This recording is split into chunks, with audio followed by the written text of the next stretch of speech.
ऐसे कई घटनाओं में हमको दिखाई दिए हैं, ऐसा देखा है। वो निर्भय होकर, कोई भय नहीं लगा, ऐसा देखा। जैसे एक बार सैमसी में जहाँ गुरु आश्रम है, तो वो एक खंडेर था और हमें खंडेर बहुत प्रिय है शुरू से। ऐसा मतलब बिगड़ेल स्थान, पुराना वृक्ष या ऐसे कोई कुटिया, ऐसे पहले संन्यास मार्ग में ऐसे रहना अच्छा लगता था कि जहाँ जिसका किसी का। तो रात्रि में उस खंडहर में जाकर के लेटे, वहाँ के लोगों ने रोका, आश्रम वाले लोग, वहाँ मत जाइए। हम सोचा आश्रम के कई लोग यहाँ लेटते हैं तो बातचीत करेंगे, इसलिए एकांत। यही गए तो अंदर मंत्र चल रहा था और एक छोटी सी टार्च सिराने, छोटी सी घड़ी दुप दुप वाली, क्योंकि उससे पता चले ना तो मतलब टाइम का। तो ऐसे रख के वैसे से थोड़ा ही लेटे, तो उस समय जटाएं बड़ी बड़ी थी, तो ऐसे उनका तकिया की तरह जटा रखे। तो ऐसा लगा जैसे कोई हमें बहुत जोर से दबाने की चेष्टा कर रहा है। तो ऐसे देखा तो मुझे स्पर्श जैसा भी हुआ कि जैसे कोई कड़ा हाथों में एकदम। ऐसा कैसे हो सकता है? जब हम मंत्र जप रहे हैं तो कोई ऐसा कैसे हो सकता है कि कोई अशुभ आत्मा के छुए? तो टार्च लिया, बाहर निकले, कोई नहीं। मुझे लगा कि मेरी मानसिक बिगड़ेल बुद्धि हमको भयभीत करना चाहती है। नहीं, मैं नहीं मान।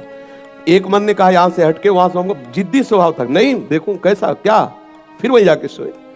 थोड़ी ही देर में फिर स्पष्ट अनुभव हुआ कि ऐसे। तब हम बैठ गए तत्काल मंत्र जपते हुए। फिर हम कहा आप यहाँ ठीक नहीं है, क्योंकि बार बार विक्षेप डालेगा। मंदिर में गए, उन लोगों से कहा, बोले आप जानते कि वहाँ है, आप क्यों गए? ऐसा एक बार ऐसा हुआ, 3 बजे हम शौच के लिए कमंडल उठाया, तो जंगल में जाना होता था कोई शौचालय की ऐसा। वो तो अभी कुछ वर्षों से शौचालय का ऐसी व्यवस्थाएं बनी, नहीं तो ग्रामीण आदि देशों में कहीं शौचालय पूरे नगर में नहीं होती थी, वो तो अभी व्यवस्थाएं हुई।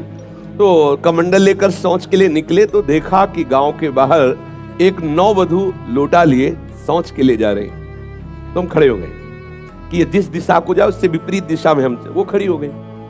फिर विचार किया कि हमें लगता है ये यहीं शौच में बैठना चाहती, तो हमने रफ्तार बढ़ाई। जब रफ्तार बढ़ाई तो देखा कुछ दूर आगे जा रही, तो लगा कि ये तो पीछे खड़ी थी, आगे। हमारा ये था कि हम कभी डरने वाली स्थिति में अपने को नहीं खड़ा करते हैं। हमारे मन में आया कि नहीं ये मेरा भ्रम है, वो हमसे आगे निकल गई होगी। जब वो आगे गई तो हम पीछे मुड़े तो देखा हमारे दूसरे रास्ते में खड़ी।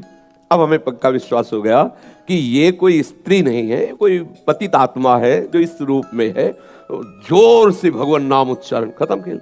ना कोई भय और ना वो हमें दोबारा दिखाई दी।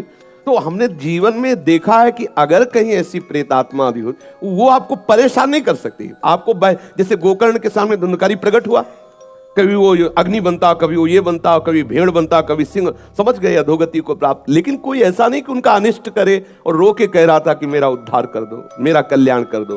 तो ये प्रेत आत्माएं भगवत धाम वासी, भगवान नाम जापक, वैष्णवों के प्रति अपना कल्याण करने के लिए आती है। किसी को भी कभी घबराना नहीं चाहिए। यदि कभी ऐसी परिस्थिति हो तो उच्च स्वर से नाम कीर्तन करने लगना, विश्वास करना, तुम्हें छू नहीं सकता कोई। ये हम इसलिए सत्ता नहीं मानते। जैसे कभी कोई प्रश्न करता है, कह देते मेरे भगवान ही भूत रूप में आए। ये एक स्थिति है, एक भावना की स्थिति जो सत्य भावना है। वासुदेवा सर्वमिति, तो सब प्रभु ही है और सच्ची बात सब प्रभु ही है। लेकिन ये जो अगर हम उस स्थिति को नहीं पहुंचे तो पक्का समझ लो कि अगर प्रेत योनि का कोई भी जीव तुम्हारे सामने आता है और तुम भगवान नाम जप कर रहे हो तो तुम्हें कभी परास्त नहीं कर सकता।